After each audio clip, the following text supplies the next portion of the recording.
একজন বক্তা থেকে টিকটকার হয়েছিল, সে পুনরায় আবার ওয়াজে ফিরে এসেছে। এত দ্রুত পরিবর্তন ইসলামের কোনো ব্যাখ্যা আছে? দেখুন, এই হুজুর হয়ে যাওয়া, আবার মিস্টার হয়ে যাওয়া, এই পাঞ্জাবি আপনার টুপি দাড়ি লাগায় ফেলা, আবার এই ক্লিন শেভ করে ফেলা, বিশেষ করে ওয়াজ মাহফিলে ওয়াজ করে মানুষকে নসিহত করতেছে, আবার সেই লোক টিকটকার হয়ে যাচ্ছে, আবার তওবা করে ফিরে আসছে। তওবা করে ফিরে আসছে সেটা তো অ্যাপ্রিসিয়েট যোগ্য, অবশ্যই তওবা করে যদি তিনি ফিরে এসে থাকেন সন্দেহাতীতভাবে সেটাকে অ্যাপ্রিসিয়েট করতে হবে। আল্লাহ তাকে তওবার উপরে টিকে থাকার তৌফিক দান করুক, আমরা দোয়া করি।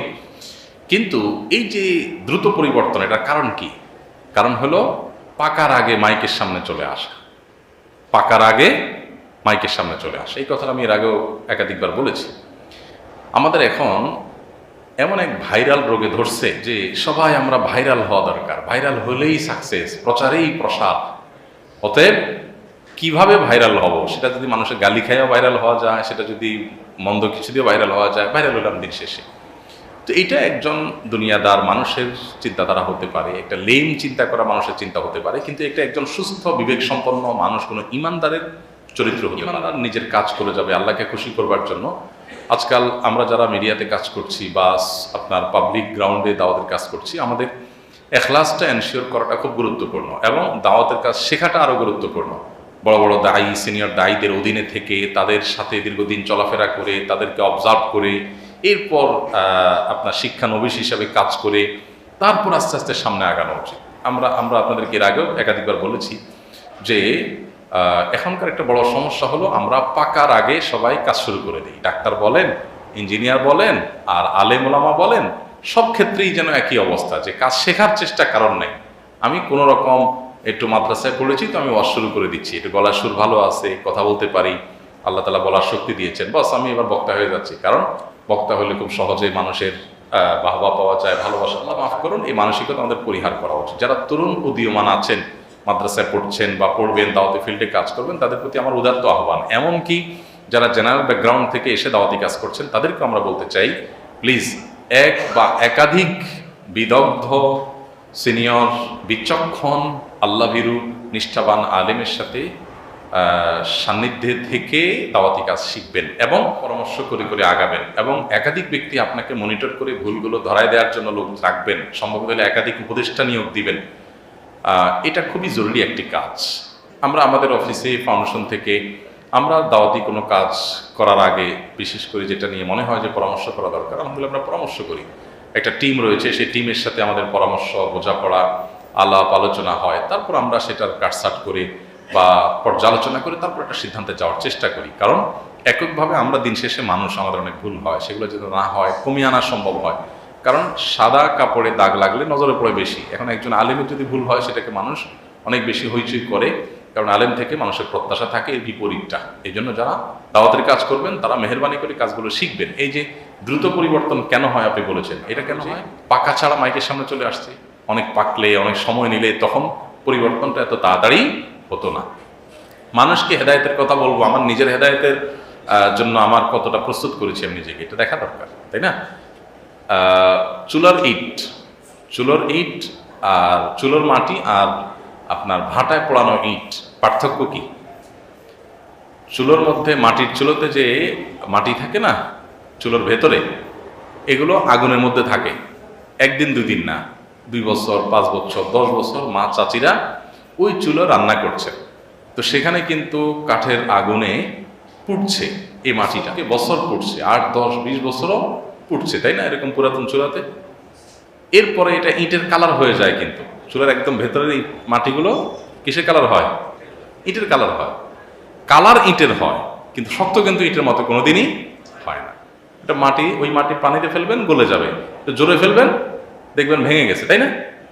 আর একটা ইট, মাটির ইট, একই মাটির ইট হয়তো বা কাছাকাছি প্রকৃতির, ইটের ভাটায় মাত্র নির্দিষ্ট একটা সময় পোড়ানো হয়েছে, সেটা কয়েক ঘন্টা, তাই না? নির্দিষ্ট একটা সময় পোড়ানো হয়েছে, এরপরে এটা এমন শক্ত হয়, এরপর বছরকে বছর যদি পানিতে ফেলে রাখা হয় আর কখনো সেটা পার্থক্য কোন জায়গায়?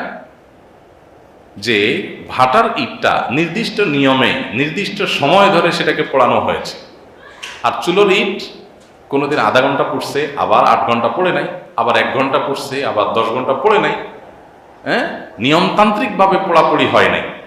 তো অনিয়মতান্ত্রিক পড়াপড়ি বছরকে বছর করলেও লাভ নাই, নিয়মতান্ত্রিক পড়াপড়ি অল্প সময় করলেও লাভ হয়। যারা মাদ্রাসা পড়েছেন, জেনারেল ব্যাকগ্রাউন্ড থেকে আসছেন, ইসলাম প্রচারে কাজ করবেন, এই নিয়মতান্ত্রিক পড়ার অধীনে আপনাকে আসতে হবে। সিনিয়রদের অধীনে একটা পিরিয়ড পার করে শিখে তারপরে আপনি ইট হয়ে তারপরে যাবেন, তাহলে আপনার পরিবর্তন এত সহজে হবে না। আর চুলোর ইটের মতো একটু পড়ছেন, নেট ঘাটাঘাটি করে একটু পাইছেন, আরেকজন ওয়াজ থেকে একটু কপি করছেন, ওখান থেকে একটু কপি পেস্ট মেরে দিচ্ছেন, এরপর একটু ক্যামেরা লাগায় ভাইরাল হয়ে গেলেন। তো এরকম ওই চুলোর ইট হবেন, আজকে একরকম কালকে একরকম, আজকে হিরো হয়ে যাবেন কালকে জিরো হয়ে যাবেন, আজকে অনেকে বাহাবা দিবে কালকে মানুষ গালিগালাজ করবে, আজকে খুব মনে হবে অনেক কিছু করে ফেলছি, কালকে দূর তাহলে টিকটকারই হয়েছে। তো এগুলো কেন হয়? কারণ ওই যে নিজেদেরকে আমরা এটা একটা বড় ধরনের ব্যাধি আমাদের সমাজে, যে আমরা কেউ আসলে পাকতে রাজি না এবং কেউ একটু সময় নিতে রাজি না। আমি শিখি, একটু সময় নেই, একটু অভিজ্ঞতা সঞ্চয় করি, এটা আমরা করতে রাজি না। সবাই আগে আগে ভাইরাল হয়ে যেতে চাই। কীভাবে ভাইরাল হয়ে যায়? আল্লাহ তাআলা এই রোগ থেকে আমাকে আপনাকে আমাদের সবাইকে ভালো থাকার তৌফিক দান করুন। আমি একজন হার্টের রোগী, এসির বাতাস সহ্য করতে পারি না। এমত অবস্থায় আমি যদি দোতলায় একাকী দাঁড়িয়ে ইমামের ইক্তেদা করি, তাহলে জামাতের সওয়াব পাবো কিনা, কিংবা আমার নামাজ সহি হবে কিনা? প্রথম কথা হলো যে এই জাতীয় পরিস্থিতিতে চেষ্টা করতে হবে যথাসম্ভব মূল জামাতের সাথে সামিল হয়ে নামাজ পড়া। নিচতলাতে মূল জামাত হয়ে নিচতলা ফিল আপ হয়ে দোতলা পর্যন্ত যাওয়ার সম্ভাবনা যদি কম থাকে, বরং নিচতলাতেই জায়গা খালি থাকে, পেছনে কাতার খালি থাকে, তাহলে দোতলায় সাধারণ অবস্থায় তো দাঁড়ানো জায়েজ নয়।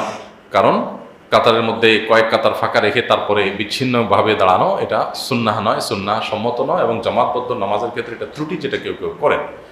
তো চেষ্টা করা উচিত যত অসুস্থই হোক না কেন আপনি মূল জামাতের সাথে দাঁড়াবেন। চেষ্টাটা বিভিন্নভাবে হতে পারে, যেমন মসজিদ মুসল্লিরা যখন আসেন, জামাত যখন শুরু হয়, ঠিক শেষ মুহূর্তে আপনি আসলেন, আপনি দোতলা অপেক্ষা করলেন, বারান্দা অপেক্ষা করলেন, জামাত দাঁড়িয়ে গেল, তখন তাড়াতাড়ি আপনি ঢুকে গেলেন, ঢুকে আপনি জামাতে সামিল হবেন। জাস্ট ওই 7-8 মিনিট 10 মিনিট সময়, এই 10 মিনিট সময় আপনার খুব বেশি অসহনীয় পর্যায়ে অসুবিধা হওয়ার কথা নয়। যদি আপনি কষ্ট করে সহ্য করতে পারেন তাহলে এই পদ্ধতি অবলম্বন করবেন, তারপর আপনি দোতলা একা দাঁড়াবেন না, কারণ এটা জায়েজ নয়। যদি এমন হয় যে না, আপনার এখানে কোনোভাবেই সামিল হতে পারছেন না, ওই 10 মিনিটই আপনার সহ্য করা যাচ্ছে না, কষ্ট হচ্ছে, তাহলে সেক্ষেত্রে আপনি সম্ভব হলে অন্য কাউকে নিয়ে বারান্দায় দাঁড়ালেন বা দোতলা দাঁড়ালেন, সেটা জায়েজ হতে পারে শর্ত সাপেক্ষে। যদিও বিচ্ছিন্নতা যদি বেশ কয়েকটা কাতার হয়ে যায়, তাহলে সেক্ষেত্রে হানাফি মাযহাব অনুযায়ী ইক্তেদাই সহি হওয়া না হওয়ার প্রশ্ন উঠবে।